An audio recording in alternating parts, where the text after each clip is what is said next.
So, syempre, kung makikita nyo talaga, eto, ganito, everyday, nakakainin ni Obese Friend. Kahit ako, hindi ko kaya everyday to, guys, Di ba? Kumain ako, ng ganitong klaseng food. Kumain ako ng steak na ganitong uri. Nung magi-start pa lang ako ng carnivore, namin for this May. Ayan, nalaglag. Hindi kayang araw-araw yan. Mabigat sa bulsa yan.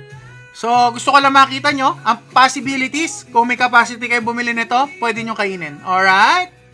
Okay, kung bibili kayo sa labas sa food, better kayo na lang magluto. Exactly, Jel. Malaki matitipid nyo. Pinaparealize ko sa inyo na yung meal na kinakain natin, makakala natin, nakatipid tayo, easy way na lang, dahil syempre, bibili ka na lang, kakainin ka na, wala nang kalat, wala nang dumi. Pero guys, ang nagsasakripisyo naman ay yung health nyo. So, yun. Naintindihan ko.